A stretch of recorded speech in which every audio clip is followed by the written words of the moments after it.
வணக்கம், welcome to PamiVeetuSamayal. இன்னைக்கு எங்கள் கிச்சனில் நான் செய்ய போகிறது புளிக்குழம்பு தூள். வாங்க இந்த ரெசிபி எப்படி செய்கிறதுன்றதை பார்க்கலாம். புளிக்குழம்பு பொடி செய்கிறதுக்கு தேவையான பொருட்கள்லாம் எடுத்து வச்சுருக்கேன். வானலியை சூடு பண்ணியாச்சு. இப்போ ஃபர்ஸ்ட்டு இந்த துவரம்பருப்பை வறுத்துக்க போகிறேன். இப்போ நல்லா துவரம்பருப்பு வாசனை வந்துருச்சு. இப்போ நான் இதை ரிமூவ் பண்ண போகிறேன். ஸோ மீடியம் ஹீட்லேயே அடுத்தது உளுந்தை வறுத்துக்க போகிறேன். உளுந்து வாசனை நல்லா வந்துருச்சு. இப்போது இதையும் இப்போ எடுத்துட போகிறேன். கடலைப்பருப்பை வறுத்துக்க போகிறேன். இந்த 3 பருப்பையுமே பார்த்தீங்கன்னா இந்த வாசனை வர வரைக்கும் நம்ம வறுத்துக்கிட்டா போதும். எந்த கலர் சேஞ்செல்லாம் எதுவும் ஆக வேண்டாம். கடலைப்பருப்பும் நல்லா வாசனை வந்துருச்சு. இப்போ நான் இதை ரிமூவ் பண்ணி ஒரு பிளேட்டில் எடுத்துக்க போகிறேன். அரிசியை வறுத்துக்க போகிறோம். கொஞ்சம் கிறிஸ்பாக ஆனால் போதும், ரொம்ப பொரிஞ்செல்லாம் போயிடக்கூடாது. அரிசி நல்லா கிறிஸ்பாயிடுச்சு. இப்போ இதை ரிமூவ் பண்ணிட்டுறேன். கடுகை வறுத்துக்க போகிறேன். கடுகு பார்த்தீங்கன்னா லைட்டாக அந்த வெடிக்கணும், அது வரைக்கும் நம்ம இப்படி வறுத்துக்கணும். கடுகு பாருங்க இப்படி வெடிக்க ஆரம்பிச்சிருச்சு.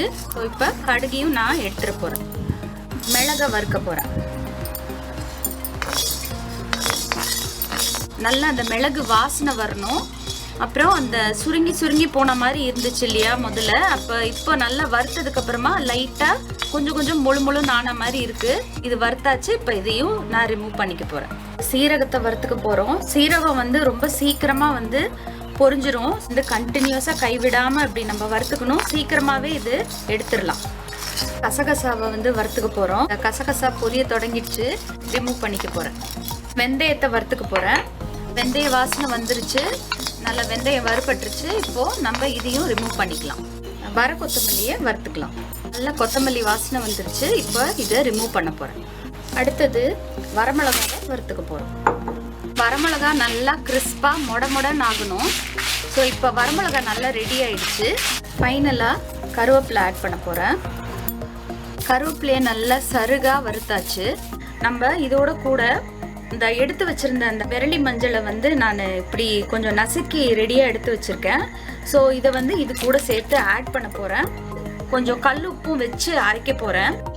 புளிக்குழம்பு தூளை மிக்ஸி ஜாரில் போட்டு நல்லா ஃபைனாக அரைச்சி எடுத்துக்கிட்டேன்.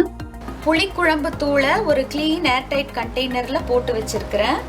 இந்த தூளை நீங்கள் எல்லா விதமான புளிக்குழம்பு, காரக்குழம்பு, வத்தக்குழம்பு செய்ய யூஸ் பண்ணிக்கலாம். இந்த ரெசிபி உங்களுக்கு பிடிச்சிருக்கும் நான் நினைக்கிறேன். கண்டிப்பாக ட்ரை பண்ணி பாருங்கள். உங்கள் கமெண்ட்ஸ் ஷேர் பண்ணுங்கள். தேங்க்யூ ஃபார் வாட்சிங். PamiVeetuSamayalக்கு சப்ஸ்கிரைப் பண்ணுங்க. எங்களுடைய லேட்டஸ்ட் வீடியோ அப்டேட் உடனுக்குடன் தெரிஞ்சுக்க பக்கத்தில் இருக்கிற பெல் ஐக்கானை கிளிக் பண்ணுங்க. தேங்க்யூ.